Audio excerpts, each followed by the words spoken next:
საქართველოში არჩევნების მოახლოებასთან ერთად დებატება ამ საკითხთან დაკავშირებით სულ უფრო მატულობს. ბუნებრივია, ყველა საინტერესებს თუ ვინ გახდება ქვეყნის პირველი პირი. იმისათვის რომ გაგვერკვია, რას ფიქრობს ამ საკითხთან დაკავშირებით ქართველი ხალხი და რომელ პოლიტიკურ ფიგურას ანიჭებენ ისინი უპირატესობას, გადაწყვეტ ჩაგვეტარებინა გამოკითხვა და გაგვერკვია მათი აზრი. ამისათვის ჩვენ მოვამზადეთ სპეციალური ყუთი და ბიულეტენები იმ კანდიდატების გვარებით, რომლებიც დღესდღეობით ყველაზე რეიტინგულ პოლიტიკოსებად ითვლებიან. ესენი არიან ირაკლი ალასანია, გიგი უგულავა, დავით ბაქრაძე, შალვა ნათელაშვილი, ვანო მერაბიშვილი, გიორგი თარგამაძე, ნინო ბურჯანაძე და ლევან გაჩიჩილაძე. მაგრამ თუ რომელ კანდიდატს დაასახელებს მოსახლეობის უმრავლესობა, ამას არჩევნების ბოლოს გავიგებთ.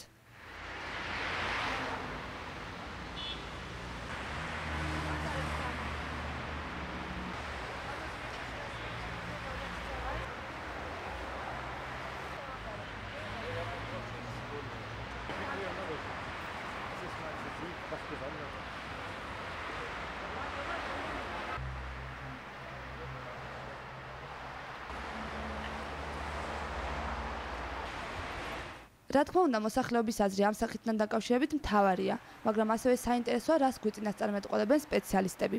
ამიტომაც დავინტერესდით ცნობილი საზოგადო მოღვაწე თემურ ქორიძის პროგნოზით. როგორც თავად ამბობს, დღეს საქართველოში არ არსებობს ის პოლიტიკური ფიგურა, რომელიც პრეზიდენტად უნდა აირჩიოს ქართველმა ხალხმა. თუ პროცესები წარიმართა ასე, როგორც დღემდე მიდის, პრეზიდენტად შეიძლება სააკაშვილმა დასვას ხო გეუბნებით, ნებისმიერი ვისაც ის მოისურვებს. თუ ეს ასე წარიმართობს ჯერჯერობით ყველა პოლიტიკურ პარტიას ერთად აღებულს არა რეალური უპირატესობის გამო, არამედ პოლიტიკური მაქინაციების, დაშინების, ყველა იმ ნეგატიური პროცესების გამო უგებს მიხეილ სააკაშვილი. მიუხედავად იმისა, რომ პრეზიდენტობის კანდიდატად შეიძლება ბევრი ცნობილი პოლიტიკოსი დასახელდეს, არსებობს გამოკვეთილი კანდიდატებიც, მათ შორის პარლამენტის თავმჯდომარე დავით ბაქრაძე. დავით ბაქრაძის გამოცდილება საერთაშორისო პოლიტიკაში ჩვენ საგარეო პოლიტიკაში უბრალოდ ჩვენ ვიცით, დათო ბაქრაძე ძალიან ხშირად დადის საზღვარგარეთ, ძალიან ხშირად ხდება საერთაშორისო თანამეგობრობის წევრებს და ამიტომ ვფიქრობ, თუ საზოგადოება აირჩევს უფრო დიდ პრიორიტეტად საგარეო პოლიტიკას, რუსეთთან ურთიერთობების დალაგებას, შეერთებულ შტატებთან ურთიერთობების გაგრძელებას, ევროკავშირთან ურთიერთობების გაგრძელებას, ნატოში ინტეგრაციას, მაშინ ხმას საზოგადოება სავარაუდოდ აუცილებლად მისცემს დავით ბაქრაძეს. ხოლო თუ საზოგადოება აირჩევს შიდა პოლიტიკას, თუ აირჩევს ქვეყნის შიდა განვითარებას და ამ ასპექტით თუ უფრო მისაღები იქნება საქართველოს პრეზიდენტი ჩვენი საზოგადოებისთვის, მაშინ სავარაუდოდ ხმას მისცემს გიგი უგულავას. რაც შეეხება ოპოზიციას, ირაკლი ალასანია, შალვა ნათელაშვილი, გიორგი თარგამაძე, ლევან გაჩიჩილაძე და ნინო ბურჯანაძე. ვის აქვს ამათ შორის ყველაზე დიდი შანსი გამარჯვების? მე პირადად ვფიქრობ, რომ ყველაზე დიდი და რეალური შანსი ამ შემთხვევაში აქვს ნინო ბურჯანაძეს, მით უმეტეს 26 მაისის მოვლენების მერე.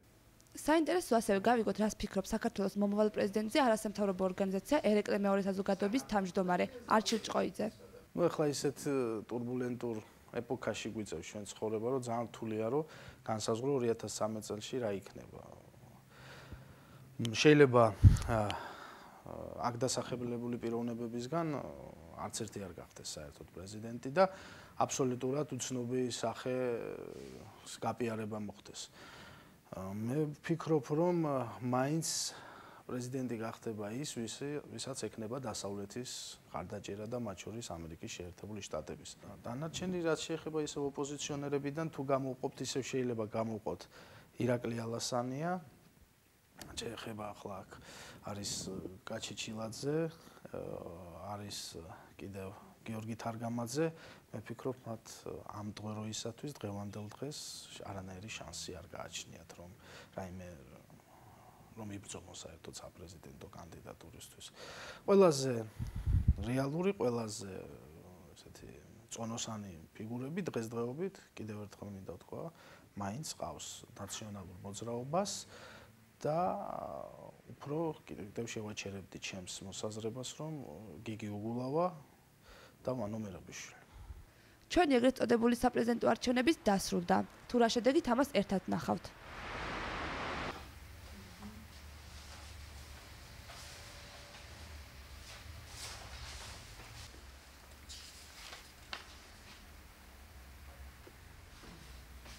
რეალურა.